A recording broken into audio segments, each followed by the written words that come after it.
चर्चा की शुरुआत अमरजीत चावला जी आपसे करूंगी, क्योंकि कांग्रेस पार्टी की ये खबर है।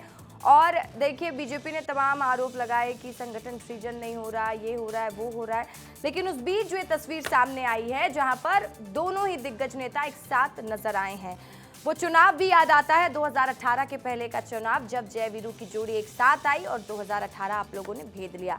तो क्या कांग्रेस पार्टी की नई उम्मीद की ये तस्वीर है? रसिका जी, मुझे तो ये हेडलाइन देखकर हंसी आ रही। दूरियां खत्म, ब्रेकिंग न्यूज, मतभेद खत्म, दूरियां खत्म, नजदीकियां बढ़ी। अरे भाई, किसने कह दिया इनके बीच में दूरियां थी? किसने कह दिया इनके बीच में दूरियां थी या कोई मतभेद थे? दोनों छोटे भाई बड़े भाई की तरह से, राम लखन की तरह, जय वीरू की तरह शुरू से काम कर रहे थे, करते रहेंगे। और मैं आपको बता दूं कि राहुल गांधी जी का जो संगठन सृजन अभियान हुआ अभी, उस अभियान का सबसे बड़ा संदेश ये था कि व्यक्ति नहीं, संगठन हमेशा सर्वोपरि होता है।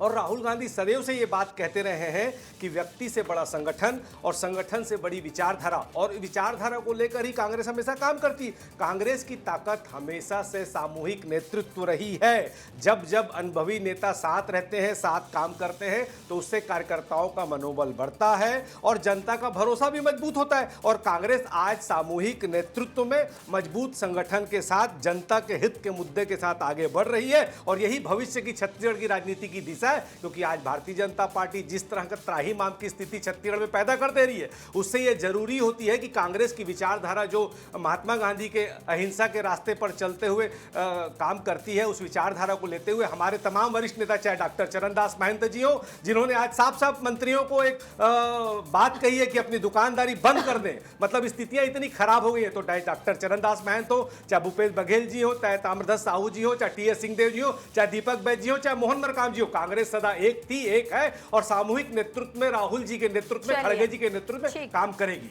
ठीक है, ठीक है। गौरीशंकर श्रीवास जी, तस्वीरें आपने देख ली, इस तस्वीर पर आपका क्या पहला कमेंट होगा? जहर मरने के लिए थोड़ा, मगर जीने के लिए बहुत ज़्यादा पीना पड़ता है, और कांग्रेसी हर दिन जहर पी रहे हैं। अपमान का पी रहे हैं, असफलता का पी रहे हैं, हताशा का पी रहे हैं।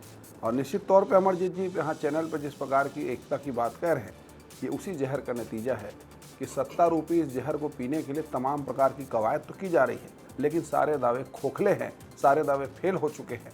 इस समारोह में जाने का मतलब ये नहीं होता कि संगठन सृजन हो गया, सारी दूरियां मिट चुकी है।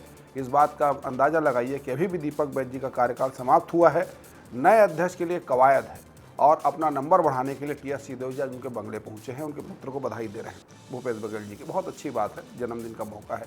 लेकिन मेरा साफ कहना है कि पूरे 3 साल टी.एस. सिंहदेव जी और भूपेश बघेल जी की वो अदावत रही कि पूरी कार्यकारिणी नहीं बन पाई। अभी 12 से 14 पद खाली हैं, और मेरा साफ कहना है, बार बार मैं इसका जिक्र करता हूँ और हमेशा करूँगा मैं, जिसका जवाब मुझे नहीं मिलता है कि ऐसी क्या मजबूरी थी और ऐसा क्या वर्चस्व है भूपेश बघेल जी का पार्टी में कि एक भगोड़ा, एक अपराधी, एक ईडी का चार्जशीटर 3 साल से फरार था, उसको कोषाध्यक्ष बना के आपने रखा। इतना वर्चस्व, इतनी दादागिरी, इतना तानाशाही, और टी.एस. सिंहदेव जी के मुंह से उफ नहीं निकलता। ये संगठन का सृजन है, ये संगठन की खूबसूरती है, ये अनुशासन है। ये कहीं देखने मिलेगा तो सिर्फ कांग्रेस पार्टी में देखने मिलेगा। आज वो व्यक्ति सलाखों के पीछे में है तो पल्ला झाड़ा जा रहा है। 3 साल तक उनको चश्मेशाही बनाकर रखा गया। ऐसा शानदार मुजाहिरा कहीं दिखाई देगा तो सिर्फ कांग्रेस पार्टी में दिखाई देगा। पूरा संगठन धराशायी है, सड़क से सदन तक, दूर दूर तक इनका नाम लेने वाला कोई नहीं है। चलिए, ठीक है। हमारे साथ 2 वरिष्ठ पत्रकार भी है। राम अवतार तिवारी जी, मैं आपसे समझूंगी, इन तस्वीरों के मायने समझाइएगा, राजनीतिक मायने क्या निकाले जाएं इसके? देखो, एक जन्मदिन का अवसर है, उस अवसर के जरिए एक संदेश देने की कोशिश टी.एस. बाबा ने बड़े मन से की है।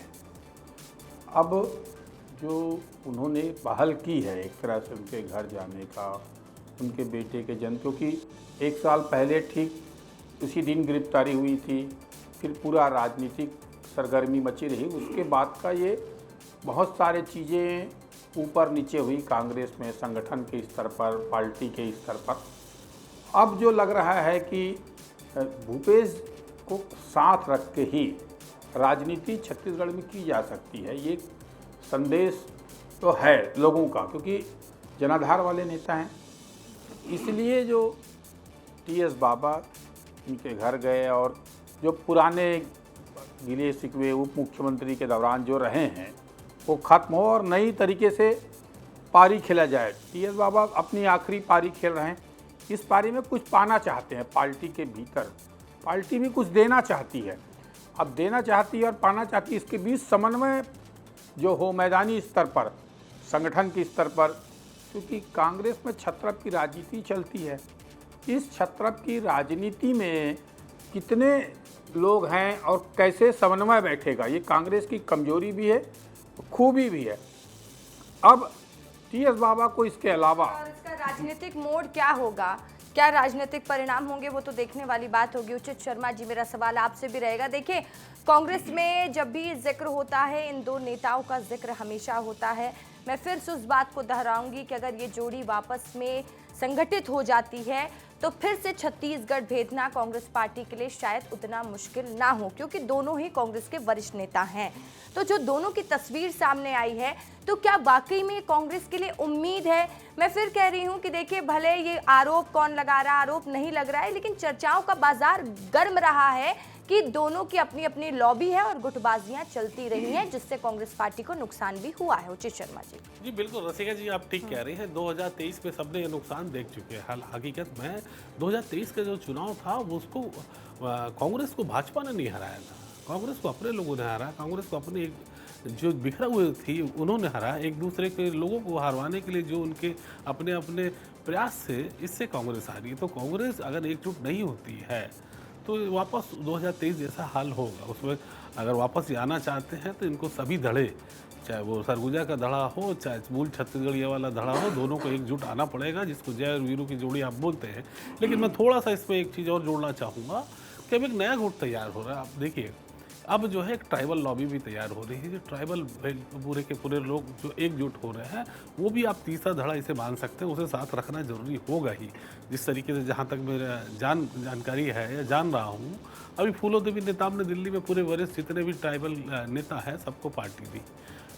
आज जो है अमरजीत भगत और जनक ध्रुव दिल्ली गए हुए हैं, तो वहाँ भी कुछ आप देखिए कि अगर ये दोनों एक होते हैं तो वहाँ भी सुगबुगाहट है।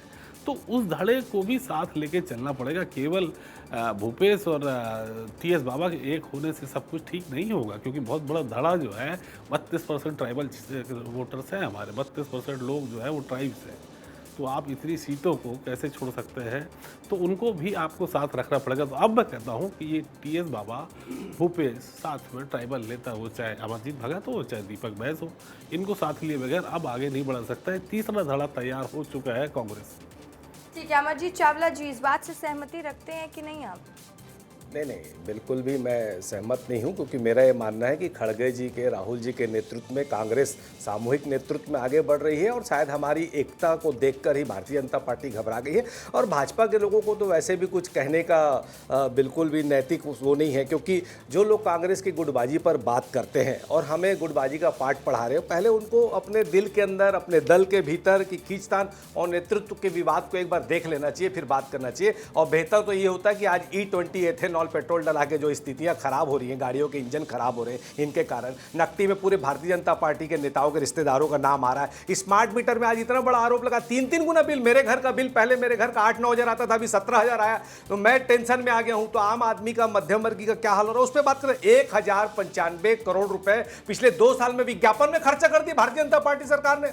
अगर आप अच्छा काम कर रहे थे तो लगभग 1.55 करोड़ रुपया रोज विज्ञापन में आप खर्चा कर रहे हो। जुमलों की सरकार, झूठ बोलने की सरकार, विज्ञापन वाली सरकार, राम मंदिर का चंदा चोरी करने वाली की सरकार, राम मंदिर का चढ़ावा खा गए, जय श्री राम, लाओपुरा में अंदर माल, ये वाले चलने वाली सरकार। अपने गुटबाजी और अपने गिरेबान पर झांक कर देख लो कि स्थितियां कितनी खराब है। समझ में ही नहीं आता असली मुख्यमंत्री कौन है। G7 असंतोष ग्रुप अपना एक तरफ दाएं मुंह करके बैठा हुआ है और दूसरे मंत्री दूसरे तरफ मुंह करके बैठे। ये लोग अभी तक अपना विस्तार कर नहीं पा रहे। देखो, आज नितिन नवीन जी को बने 6 महीने हो गए, अभी तक वहां पर भी कुछ नहीं बना पा रहे।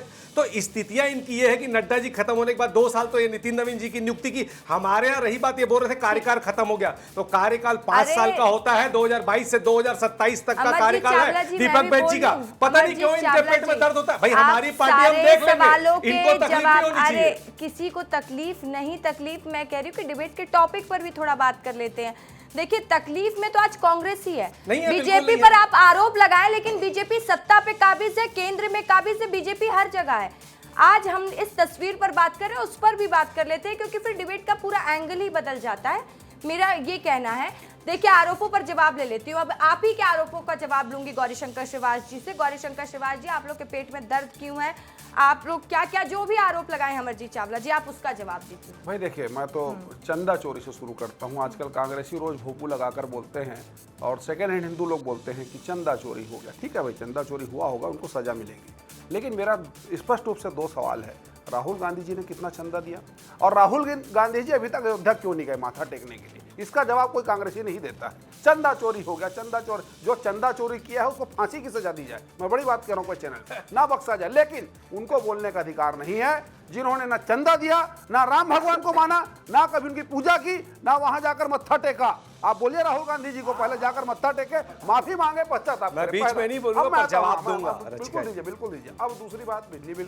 भाई बिजली बिल है, बढ़ा है, सारे राज्यों में बढ़ा हुआ है, पूरे देश में बढ़ा हुआ है, कोई नई बात नहीं। छत्तीसगढ़ में आप देखेंगे बाकी राज्यों की तुलना में, महाराष्ट्र हो, मध्य प्रदेश हो, तेलंगाना हो, वहां से कम ही है। और छत्तीसगढ़ राज्य में 3000 मेगावाट का उत्पादन होता है अमरजीत जी। बाकी 2-2,500 मेगावाट हमको प्राइवेट सेक्टर से लेना पड़ता है। निश्चित तौर पे जो बड़ी दर है हमको पीड़ा पहुंचाती है, लेकिन इसमें खाली भारतीय जनता पार्टी का दोष नहीं है, पूरे वैश्विक स्तर पे ही स्थिति है। अब तीसरी बात, मैं आता हूं संगठन पे। हो गया आपका बात, नकटी की बात कही। नकटी में आपके किन किन नेताओं देखिए, को मैं जमीन बताना है, नहीं इस चाहता, विषय मेरे पास को पूरे लेकर- प्रूफ हैं। इस विषय को लेकर मैंने भाजपा प्रेस वार्ता नेताओं के लिया, किस रिश्तेदारों मैंने का नाम नाम मैं बताया, बता सकता लेकिन हूं। अभी तक जवाब नहीं है 51 एकड़ जमीन किसका है। आज तक किसी कांग्रेस पार्टी सर, ने चलिए मैं ठीक आपके है, बोला जवाब कि नहीं। पर रसिका जी, मैं जवाब जवाब आज देना तक चाहूंगा। डिनाई नहीं किया। अब मैं रसिका जी, संगठन मैं पे जवाब देखिए। देना चाहूंगा। जवाब हो गया ना। देखिए मुद्दा क्योंकि ये नहीं है, बहुत टाइम दे दी मैं आप लोगों को, किया। आप दूसरे मैं टॉपिक जवाब में देना जाने के चाहूंगा। लिए। मैं जवाब दिया। और